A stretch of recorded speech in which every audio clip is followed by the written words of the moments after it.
안녕하세요. 닥터프라임 치과 박열 원장입니다. 오늘은 유지장치에 대한 말씀 드리겠습니다. 교정 끝나신 분들 유지장치 다 하고 계시죠? 유지장치 하시는 게 스트레스가 없으신가요? 편안하게 유지장치 하고 계시나요? 많은 분들이 유지장치를 편안하게 하지 못하시고 스트레스도 받으시고 또 잘 착용 못해서 이미 유지장치가 치아에 잘 맞지 않고 그런 경우가 아주 많습니다. 교정치료라는 것은 교정을 잘 하는 것도 중요하지만 그 치아 배열을 교정기 떼고 난 다음에 오랜 기간 동안 잘 유지하는 것도 아주 중요하겠습니다. 그런데 많은 분들이 유지장치를 잘 관리하지 못하고 열심히 하지 못해서 치아들이 틀어지는 경우가 많이 있고요. 그런데 다시 재교정을 하는 경우도 있지만 재교정을 하는 것은 또 너무 부담스럽고 또 기간이 오래 걸리고 하니까 잘 결정을 못 내리는 경우가 대부분입니다. 자, 그럼 유지장치를 열심히 못하게 되는 이유가 무엇인가 한번 생각해 보겠습니다.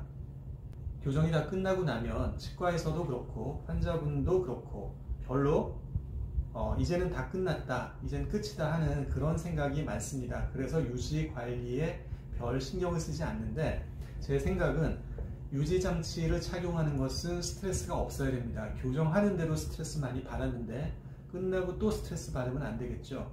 그래서 유지장치는 가급적 환자분한테 스트레스 없이 쉽게 부담 없이 착용할 수 있고 그리고 그렇게 하면서도 잘 치열이 유지관리 될 수 있는 그런 디테일한 가이드라인이 제공되어야 한다고 생각합니다.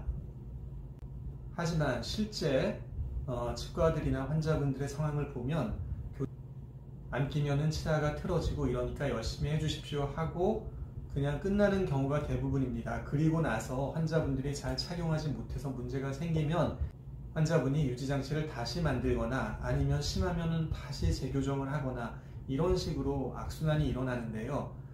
아쉬운 것은 저희도 포함해서 치과에서 좀 더 자세한 가이드라인을 환자분이 알아듣기 쉽게 제공하고 필요하면 항상 볼 수 있도록 그런 가이드라인을 제공하는 것이 필요하다는 생각을 많이 합니다. 유지장치에는 가철식 유지장치와 고정식 유지장치가 있는데 환자분의 상태에 따라서 또는 의사의 치료 계획에 따라서 둘 다 하는 경우도 있고 하나만 하는 경우도 있고 다 다르겠습니다. 참고로 저희 병원의 예를 들면 저희는 아이들의 경우는 가철식 유지장치만을 하고 고정식 유지장치는 특별한 경우가 아니면 하지 않습니다. 왜냐하면 아이들이 고정식 유지장치가 치아 안쪽에 붙으면 충치 관리하는 데 문제가 좀 있을 수 있기 때문에 충치가 잘 생기는 아이들은 고정식 유지장치는 하지 않거나 대학생이나 고등학생 정도 됐을 때 하게 됩니다. 성인들의 경우는 가철식과 고정식을 함께 하게 되는데 고정식은 치아에 고정된 것이고요. 가철식은 밤에 주무실 때만 착용하게 합니다. 그래서 6개월에서 1년 정도는 밤에 잘 때마다 거의 일주일에 5, 6일 정도는 착용을 꼭 하도록 하시고 1년 정도가 지나면 잘 때 두세 번 정도만 착용하게 하고 또 한 1년 정도가 지나면 일주일에 한 번 정도만 착용하게 하는 것을 기본으로 합니다. 그런데 중요한 것은 개인들마다 그 상태가 다르기 때문에 그것을 환자분이 컨트롤할 수 있도록 이해하기 쉬운 가이드라인을 드리고 설명도 자세하게 합니다. 그래서 설명을 다 듣고 나시면 의사가 얘기하려고 하는 그 개념적인 내용을 충분히 이해할 수가 있고 거기에 따라서 유지장치를 착용하시게 됩니다. 그러면 스트레스가 거의 없이 잘 착용하시고 오랜 기간 동안 가지런한 치열을 계속 유지하시게 됩니다.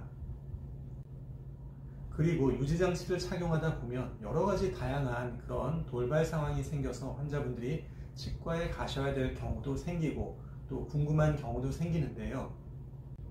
가철식 유지장치를 주무실 때 하시는데 유지장치를 하고부터 밤에 잘 때 편하지가 않고 구역질도 나고 약간 비위가 상하는 그런 경우가 있으실 겁니다. 그런데 환자분은 원래 그런 거겠지 하고 그냥 착용하시는 경우가 있고요. 또 치과에 물어보시는 분들도 있는데 생각보다 이런 불편함이 있는데도 불구하고 치과에 문의하지 않으시는 분들이 꽤 많으십니다. 그래서 당연한 걸로 알고 고생을 감수하고 착용하시게 되는데 그러지 마시고 치과로 문의하시는 게 좋습니다. 사진에서 보시면 유지장치가 뒤가 좀 길거나 두께가 좀 두껍거나 하면 그런 증상이 생기는데, 이것은 치과에 바로 방문하셔서 뒷부분을 사진처럼 좀 갈아주셔서 짧게 해주시면 바로 그날로 수면의 질이 좋아집니다. 물론 보통 사람들한테 괜찮은 경우라도 비위가 약한 경우라면 이런 부분들이 불편을 야기할 수 있기 때문에 장치를 꼈는데 일주일이 지나서도 저런 불편함이 있다고 하시면 병원으로 전화하셔서 그 부분을 손을 보시기 바랍니다. 네, 오늘 드린 말씀을 정리해 보면요, 교정은 교정 자체도 중요하지만 유지 관리를 하는 게 중요합니다. 그런데 환자분들은 잘 모르시니까 유지 관리를, 스트레스를 줄이면서 환자가 힘들지 않게 오랜 기간 동안 유지장치 끼면서 관리할 수 있도록 디테일한 가이드라인을 제시하는 것이 중요합니다. 그리고 유지장치로 인한 여러 가지 문제들이 있을 수 있는데 오늘은 한 가지를 보여드렸습니다. 유지장치를 끼고 나서 밤에 잘 때 약간 구역질이 나거나 비위가 상하는 경우, 저 유지장치가 길거나 두꺼워서 그럴 수 있으니까 치과를 방문하셔서 저 길이를 짧게 갈아주시면 바로 좋아집니다. 자, 어떠신가요? 유지장치에 대한 개념 이해에 도움이 되셨나요? 도움이 되셨다면 좋아요와 구독 버튼 눌러주시고요. 그리고 그 밖에도 유지장치나 유지관리에 대해서 자세한 내용들을 제 네이버 밴드에 많이 올려두었으니까 관심 있으신 분들은 한번 방문해 보시기 바랍니다. 저는 닥터프라임 치과 박열 원장이었고요. 다음 시간에 다시 뵙겠습니다. 감사합니다.